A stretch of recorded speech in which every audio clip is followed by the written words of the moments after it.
The trailer for episode 3 of It Welcome to Derry has just been released, and following the second episode releasing early, we saw it develop the story forward in a way which showed how the underpinning racism within the town is something that was extremely prominent, arguably more so than Pennywise preying on people's fears.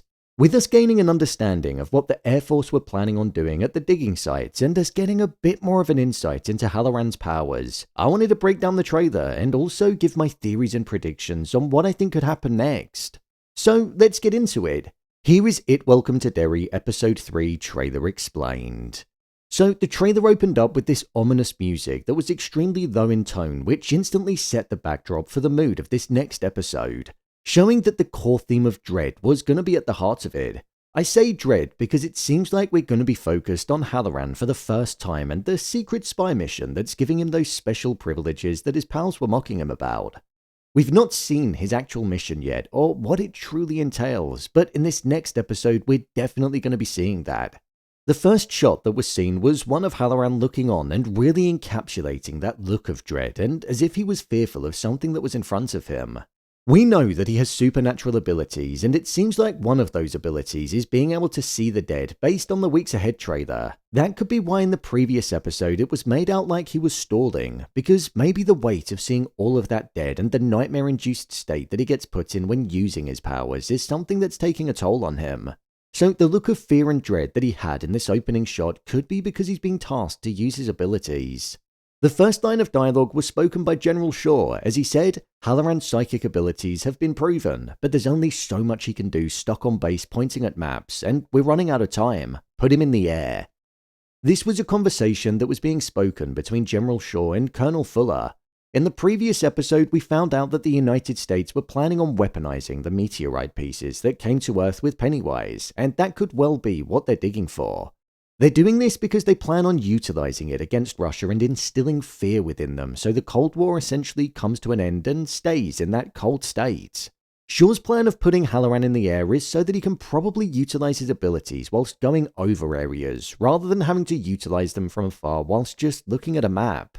By putting him on site and over areas, it could well speed up the process and make it more efficient. Shaw saying that they're running out of time is mainly because he feels like Russia could be getting the upper hand and the United States could be slipping behind. And with the Cuban Missile Crisis occurring at this moment in time, the threat is a lot closer to home than what it'd like it to be.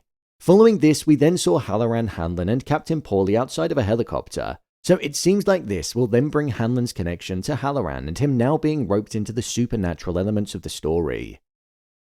Within the air, we saw that Hallorann was sitting all alone in the back with a box in his hands. Whilst he was opening the box, he was about to utilize his powers.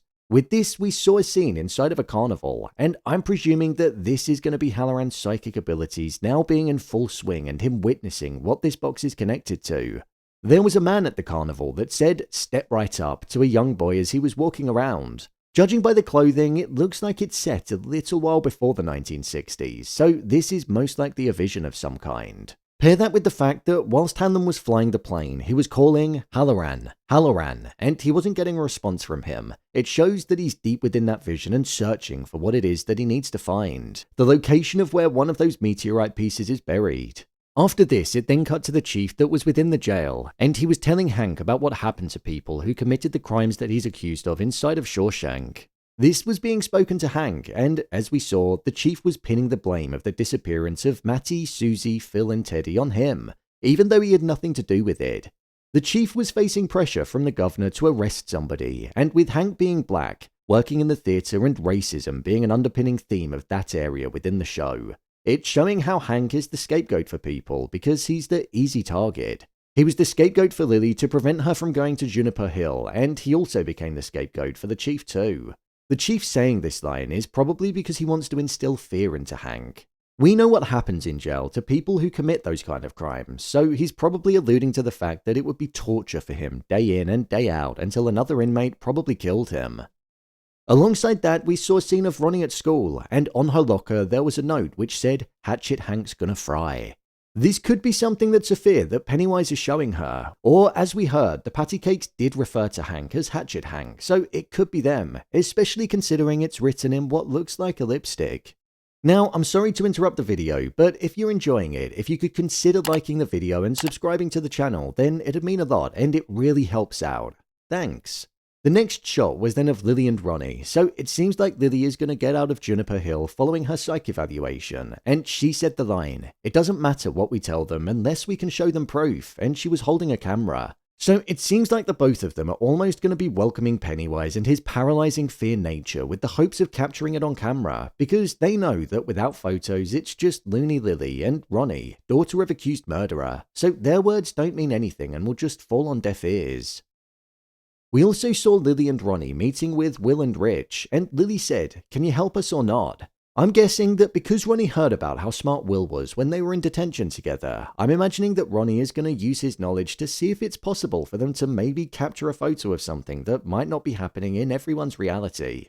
It's far-fetched, but they're kids, so who knows. Alongside that, the motif of the carnival barker saying "step right up" was playing over this haunting backdrop of sound, and we saw Hallorann standing up in the heli, and we also saw the group in a dark room sat around a light.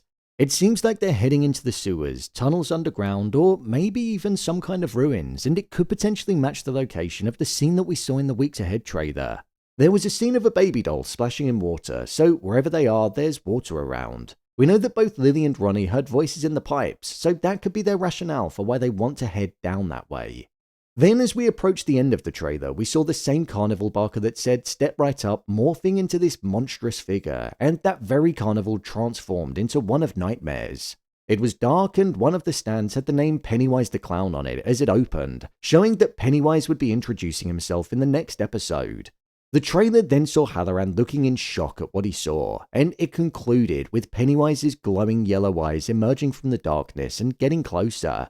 This could be him revealing himself to Hallorann, or it could be him emerging from the tunnel in front of Lily, Ronnie, Will, and Rich, taunting them because he knows that they're not going to be able to get a photo of him. Within the quick succession of shots, there was a close-up of Hallorann's eyes, and within the reflection on his pupil, it seemed like there was an image of bodies all floating towards the light, which I imagine is the exit of the tunnel that he's in within the vision. So that could be why he had that look of shock that was on his face. I also wonder if he's going to be the bridge of connecting the stories that belong to the military and also the one of Matty, Phil, Susie, and Teddy. Then, with that, the trailer came to a close. There are many different directions that the next episode could go in, but it seems like this next one is going to be a bit more of a personal one, and I quite like that. It seems like it's going to be one which allows us to be properly introduced to Hallorann, his importance, and what his abilities are.